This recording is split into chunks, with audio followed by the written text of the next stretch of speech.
नमस्कार। स्वागत है आपका द न्यूज लॉन्चर पर। मैं हूं अशोक वानखड़े, लेकर आया हूं आपका अपना कार्यक्रम डायरेक्ट हिट। आज फिर अपने वसूलों के साथ और अपने परंपरा के साथ और अपने खुद के बनाए हुए नियमों के साथ खिलवाड़ करते हुए चुनाव आयोग के सुप्रीमो गणेश कुमार जी ने भारतीय जनता पार्टी के, मोदी जी के, अमित शाह के लाडले राज्य के लिए फिर एसआईआर प्रक्रिया में बदलाव किए। असम, जिसे छोड़ा गया था, और सवाल तब भी उठे थे कि असम में भी चुनाव होने जा रहे हैं, फिर एसआईआर वहां क्यों नहीं। लेकिन बिहार के नतीजे से उत्साहित होकर शायद आकाओं ने परमिशन दी और उसके बाद बिहार में भी एसआईआर की घोषणा हो गई। अब सबसे पहले खबर पढ़ने के पहले एक ट्वीट आप देख सकते हैं। ये हेमंत विश्व शर्मा का ट्वीट है। ये अपने आसाम के मुख्यमंत्री हैं। The government of Assam welcome the election commission of India decision to undertake a special revision of the electoral roll with 112026 as the qualifying date. This will help ensure clean, update and accurate electoral roll for the eligible citizens. Assam will extend full cooperation to the Election Commission of India to complete the revision in transparent and time-bound manner. अब ये जो tweet में इन्होंने SIR नहीं बोला है, special revision बोला है। अब इसको लेकर हम जो चुनाव आयोग की तरफ से जो आदेश आया उसको देखा तो चुनाव आयोग ने बिहार के बाद अब पश्चिम बंगाल, दिल्ली, मध्य प्रदेश और यूपी समेत 12 राज्यों में एसआईआर यानी स्पेशल इंटेंसिव रिवीजन करने का ऐलान किया है। लेकिन बीजेपी शासित आसाम को इससे अलग रखा गया है। अब चुनाव आयोग ने कल सोमवार को असम में वोटर लिस्ट का स्पेशल रिवीजन एसआर करने का आदेश दिया है। सवाल है कि आखिर असम को एसआईआर से क्यों बाहर रखा गया। स्पेशल रिवीजन और स्पेशल इंटेंसिव रिवीजन में क्या फर्क है। पहली बात तो ये जान लीजिए कि असम बॉर्डर स्टेट होने की वजह से विशेष परिस्थितियों वाला राज्य है। यहाँ नागरिकता, एनआरसी, सुप्रीम कोर्ट की निगरानी और कई स्थानीय कानूनों से जुड़ी दिक्कतें हैं। कुछ मामले सुप्रीम कोर्ट में भी चल रहे हैं। इसी वजह से चुनाव आयोग ने असम के लिए खास तौर पर एसआईआर नहीं बल्कि वैकल्पिक मॉडल स्पेशल रिवीजन लागू करने का फैसला किया है। असम के मुख्यमंत्री हेमंत विश्व शर्मा ने इसका स्वागत किया। उन्होंने क्या क्या लिखा है ट्वीट पे वो तो आपको हमने पूरा ही बता दिया। अब इलेक्शन के पहले हर राज्य में वोटर लिस्ट का शुद्धिकरण होता है। फर्जी या गलत नाम काटे जाते हैं और सही नाम जोड़े जाते हैं। यह हर साल होता है। इसे समरी रिवीजन बोला जाता है। लेकिन स्पेशल रिवीजन इससे अलग है। यह न तो समरी रिवीजन जैसा है, न ही एसआईआर जैसा है। इससे आप दोनों के बीच का मान सकते हैं। एक तरह से हाइब्रिड मॉडल है। इलेक्शन अधिकारियों ने स्पष्ट किया कि इस प्रक्रिया में बीएलओ यानी बूथ लेवल ऑफिसर्स सीधे फील्ड में जाकर पहले से तैयार रजिस्टर के आधार पर मतदाताओं की जानकारी सत्यापित करेंगे, बजाय इसके कि फॉर्म भरवा कर पूरी नई सूची बनाई जाए। इससे प्रशासनिक रूप से तेज, लक्षित और कम विवाद वाला माना जा रहा है। इसमें मतदाताओं की सूची की शुद्धता पर ज्यादा फोकस होगा, लेकिन एसआईआर जैसी व्यापक नागरिकता आधारित जांच नहीं होगी। डोर टू डोर सत्यापन 22 नवंबर से 20 दिसंबर तक होगा। उसके बाद 27 दिसंबर को वोटर ड्राफ्ट लिस्ट जारी की जाएगी। फाइनल वोटर लिस्ट 10 फरवरी को होगी। क्वालिफाइंग डेट 1 जनवरी 2026 को रहेगी। यह समय सीमा चुनाव कार्यक्रम को ध्यान में रखकर तय की गई है, क्योंकि असम में विधानसभा चुनाव 2026 में होने वाले हैं। मुख्य चुनाव आयुक्त गणेश कुमार कुछ दिन पहले से स्पष्ट किया था कि असम की परिस्थिति देश के अन्य राज्यों से भिन्न है। नागरिकता कानून के तहत असम के लिए अलग प्रावधान और सुप्रीम कोर्ट की निगरानी में नागरिक सत्यापन की प्रक्रिया अंतिम चरण में है। ऐसे में 24 जून को जारी एसआईआर का आदेश एक समान रूप से असम पर लागू नहीं हो सकता। बता दें कि असम एनआरसी विदेश नागरिकों की पहचान और नागरिकता विवादों के कारण वर्षों से संवेदनशील राजनीतिक जमीन पर खड़ा है। ऐसे में कोई भी व्यापक मतदाता सत्यापन प्रक्रिया कानूनी जटिलताएं और तनाव बढ़ा सकती है। इसलिए आयोग ने मध्य विकल्प यानी स्पेशल डिवीजन अपनाया है। पिछले महीने आयोग ने एसआईआर का आदेश छत्तीसगढ़, गोवा, गुजरात, केरल, मध्य प्रदेश, राजस्थान, तमिलनाडु, यूपी, बंगाल, पुडुचेरी, लक्षद्वीप और अंडमान निकोबार में जारी किया था। इनमें से कई राज्यों में 2024 में चुनाव होने हैं, जबकि असम में समान चुनावी समय सीमा होते हुए भी एसआईआर लागू नहीं किया गया, जिससे यह मामला और भी खास हो जाता है। अब यदि हम इसको ठीक से समझें तो ये जुगाड़ू एसआईआर है। मतलब एसआईआर के, यदि मैं आपको ये बता दूं कि ये अपने हमारे पास एक पूरा एसआईआर का एक फॉर्म है, ये पीछे ढेर सारी सूचनाएं दी है, या आप स्क्रीन पर भी देख पाएंगे।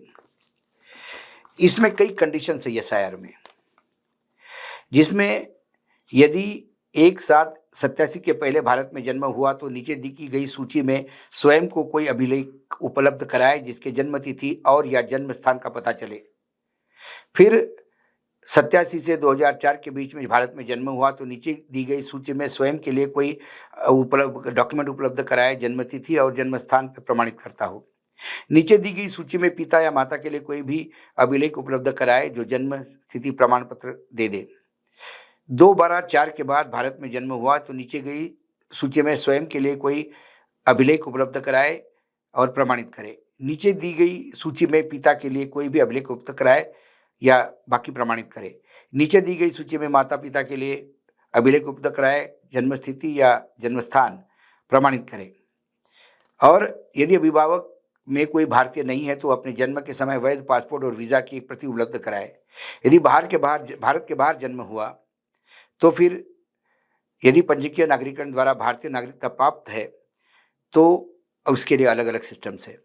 ऐसे पूरा क्या 12-13 दिए हुए हैं। किसी भी केंद्र राज्य सरकार के सार्वजनिक क्षेत्र में उपक्रमित कर्मचारी, वेतन पेंशन भोगी को जारी किया गया पहचान पत्र ये भी मान्य होगा। पहले सरकार स्थानीय प्राधिकरणों, बैंकों, डाकघरों, एलआईसी सार्वजनिक क्षेत्र उपक्रमों में भारत द्वारा जारी किया गया कोई भी पहचान पत्र, सक्षम प्राधिकारी द्वारा जारी जन्म प्रमाण पत्र, पासपोर्ट, मान्यता प्राप्त बोर्ड विश्वविद्यालय द्वारा मैट्रिकुलेशन शैक्षणिक पात्र प्रमाण पत्र, सक्षम राज्य प्राधिकार द्वारा जारी स्थायी निवास पत्र, वन अधिकार प्रमाण पत्र, सक्षम प्राधिकारी द्वारा आयोजित ओबीसी, एसटी, एससी का कोई जाति प्रमाण पत्र, राष्ट्रीय नागरिक रजिस्टर जहां भी हो, राज्य स्थानीय अधिकारी द्वारा तैयार किया गया परिवार रजिस्टर, सरकार द्वारा जारी की गई भूमि आवंटन, मकान आवंटन का प्रमाण पत्र, आधार के लिए आयोग पत्र क्रमांक फला द्वारा जारी निर्देश लागू होंगे। बिहार एसआईआर में मतदाता सूची के अंश 1/7/25 के संदर्भ में तिथि के अनुसार। अब ये दिल्ली में ये पर्चा रिलीज हुआ और ये पर्चे में दिल्ली में ये आया है। अब आसाम में ऐसा कुछ नहीं होगा। आसाम में एक रजिस्टर होगा, बीएलओ जाके उसको सत्यापित करेगा। और मुझे लगता है वही एक एसआईआर या एसआर स्पेशल डिवीजन, वही एक प्रैक्टिकल दिखता है समय सीमा के अनुसार। जो समय सीमा दी है उसमें यही हो सकता है कि बीएलओ रजिस्टर देखे और सत्यापित करे। घर घर जाने की बात जो है वो टोटल फर्जी है, क्योंकि यहां ऑलरेडी हेमंत विश्व शर्मा की बीजेपी की डबल इंजन की सरकार चल रही है। रजिस्टर उन्होंने इसी हिसाब से बनाया गया है। हेमंत विश्व शर्मा अकेले हैं जो बार बार बोल रहे हैं कि आसाम की पूरी डेमोग्राफी चेंज हो गई है, बहुत सारे घुसपैठिया हैं। मुझे ये समझ में नहीं आता, पिछले 11 साल से तो नरेंद्र मोदी जी की सरकार 56 इंच की केंद्र में है, सारी सीमाएं उनके पास है, सारी सीमाओं पे निगरानी केंद्र सरकार की है।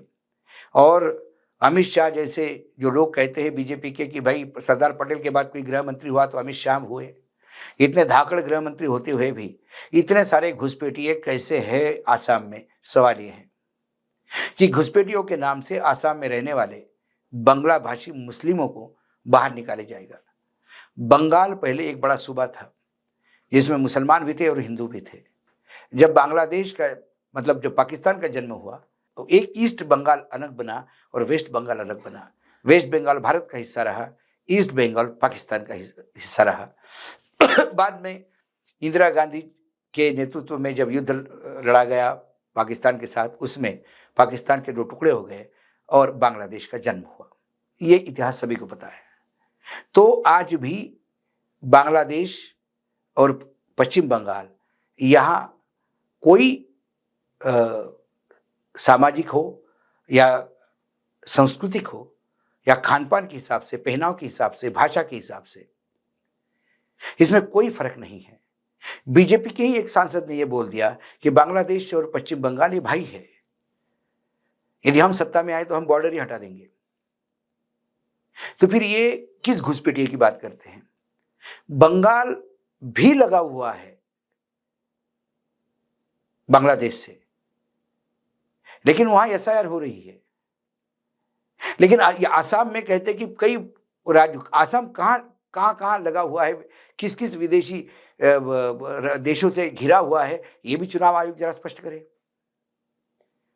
कुल मिलाकर चुनाव आयोग की अब ढिठाई ये हो गई है कि सरकार द्वारा बनी हुई सूची को ही वो अनुमोदित करेंगे। यही एक नया एसआर है, हाइब्रिड मोड, ना एसआईआर ना रेगुलर रिवीजन, ये बीच वाला हाइब्रिड मोड है। जहां सरकार ने अपना पहला जुगाड़ कर लिया, वहां ये स्थिति, जहां विपक्ष की सरकार है वहां हथौड़ा चलेगा और फिर एक एसआरआई होगा, स्पेशल इंटेंसिव रिवीजन या स्पेशल इंटेंसिव रिगिंग। बिहार में तो रिगिंग हुआ, बाकी बंगाल में अग्नि परीक्षा है टीएमसी की, क्योंकि यही रिगिंग का नतीजा है से 128 सीटों पे एनडीए के उम्मीदवार जो जीते हैं, उनका विनिंग मार्जिन, जितने लोग मतदाता सूची से हटाए गए हैं उसके अनुपात में बहुत कम है। जहां 390 से, 400 से, 1000 से, 5000 से एनडीए का उम्मीदवार जीता है, उस विधानसभा क्षेत्र में मतदाता सूची में से 30,000, 25,000, 22,000 मतदाताओं को निकाला गया है। ये मतदाता घुसपैठिए नहीं है, क्योंकि ना चुनाव आयोग ना गृह मंत्री इसकी सत्यापित कर पाए। रही बात वो स्थानांतरित हो गए या वो इस दुनिया में नहीं है, तो पता नहीं क्यों लोग मतदान देने गए और वापस आए, क्योंकि मतदाता सूची में उनका नाम नहीं था। टोले के टोले, मोहल्ले के मोहल्ले गायब है। इसी को रिगिंग कहते हैं, स्पेशल इंटेंसिव रिगिंग। कम से कम आसाम में करने की जरूरत नहीं है, क्योंकि ये पहले ही हो चुका है, ऐसा लोग कहते हैं, चर्चा है। देखते हैं, आज डायरेक्ट हिट में इतना ही। कल फिर आता हूं किसी विषय के साथ। तब तक के लिए नमस्कार। देखते रहिएगा द न्यूज लॉन्चर।